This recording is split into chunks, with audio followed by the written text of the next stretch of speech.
Dallas Christian College Lady Hoops media event here. I'm with head basketball coach John Frnklin.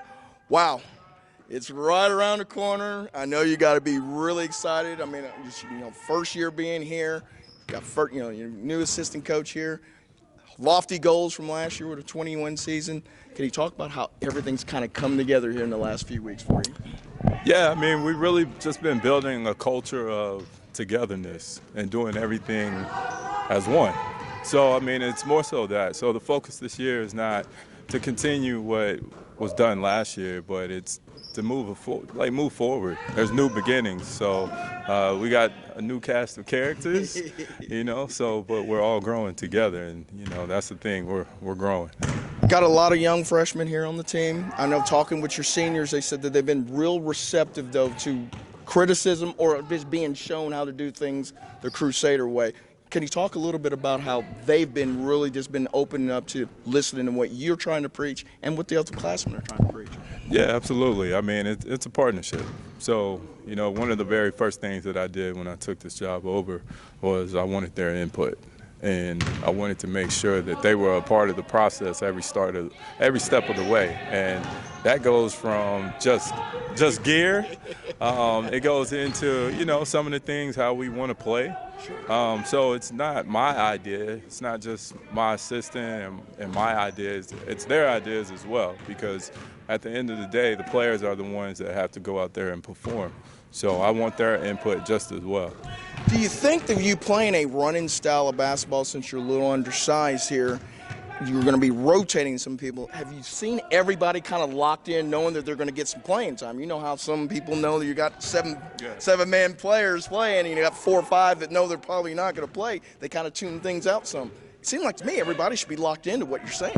Yeah, everybody's locked in, but we've also gone over roles. So everyone knows that, okay, this person is more than likely taking the majority of the shots, but that doesn't take away from that person's opportunity to be able to score and be a part of the offense as well.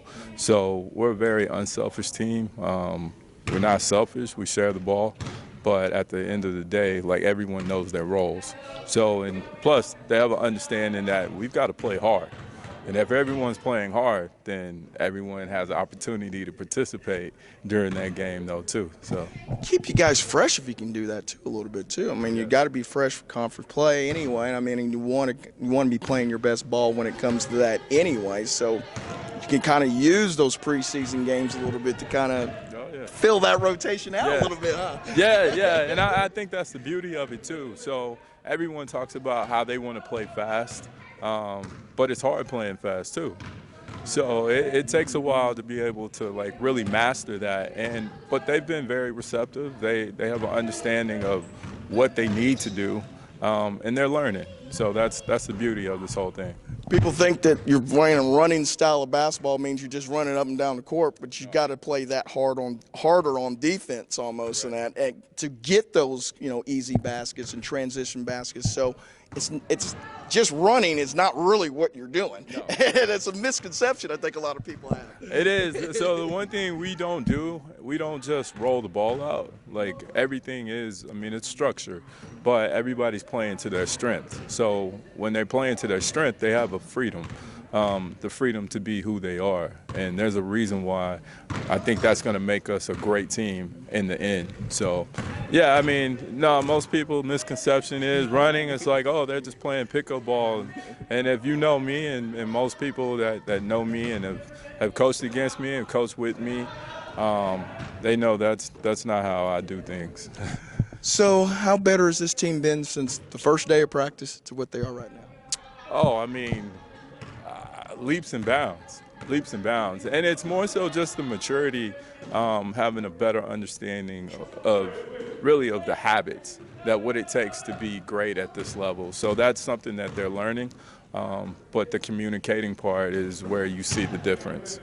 For a coach, do you have the same kind of butterflies for the first game, kind of like the athlete when we were sitting there as an athlete too? Oh, absolutely. Absolutely, because as a coach, you prepare, but you really have no control necessarily over what you're playing. Like being a parent? It's a lot like being a parent. So there's a lot of trust that goes into it. So you trust that the work that you've done, and you just pray for the best. But as the season goes along, though, too, you're confident in your preparation, and we're confident in our preparation, though. And having a lot of God-fearing females, young ladies here, I know that must have a sense of calm because you can pray before practice, you can pray after games and all that.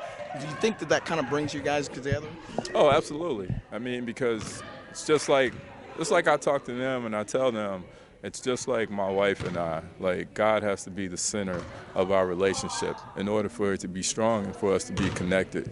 So it's the same thing here. Like, God still has to be in the center of what we do in order for us to be strong together and to be able to persevere, when things are not going so well.